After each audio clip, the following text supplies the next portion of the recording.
ஒரு 4 நாளைக்கு முன்னாடி இந்த வாழைப்பழ சப்போட்டா ஏதாவது பழுத்திருக்கா அப்படின்னு சொல்லிட்டு வந்து பார்த்தேன்.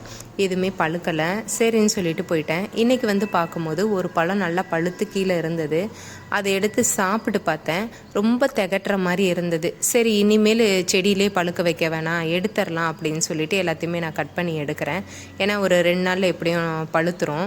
ரொம்ப பழுத்துருச்சுன்னா அந்த திகட்டுற டேஸ்ட்டு வந்து எனக்கு பிடிக்கல. கொஞ்சம் செங்காயாக சாப்பிடும் போது அது கொஞ்சம் நல்லாயிருக்கும். அதனால தான் எல்லாத்தையும் பறிக்கிறேன். நாட்டுக்காய் வந்து நார்மலாக உருண்டை ஷேப்பில் இருக்கும். இது வந்து கொஞ்சம் நீட்டாக இருக்கிறனால வாழைப்பழ சப்போட்டான்னு பேர் வச்சுருப்பாங்க போல்.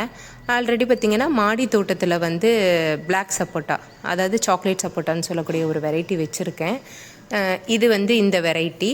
இது வந்து பெருசாக மெயின்டெனன்ஸ்லாம் ஒன்றும் இல்லை. வீட்டிலே ரெடி பண்ணுற வெஜிடபிள் கம்போஸ்ட் மட்டும் இதுக்கு கொடுத்துட்ருக்கோம். ஒரு 15 டேஸு 20 டேஸ்க்கு ஒன்ஸ் வந்து முட்டை அமிலம், மீன் அமிலம் கரைசல் அதெல்லாம் வந்து செடியோட ஆரோக்கியத்துக்காகவும் சத்துக்காகவும் நாங்கள் கொடுத்துட்ருக்கோம். அப்புறம் பார்த்திங்கன்னா இந்த செடி வந்து நல்லா புஷ் டைப்பில் வளருது. அடர்த்தியெல்லாம் அப்படியே இந்த இலையெல்லாம் பார்த்திங்கன்னா அப்படியே கிட்ட நெருக்கமாக இருக்குது. ஹைட்டெல்லாம் போல்.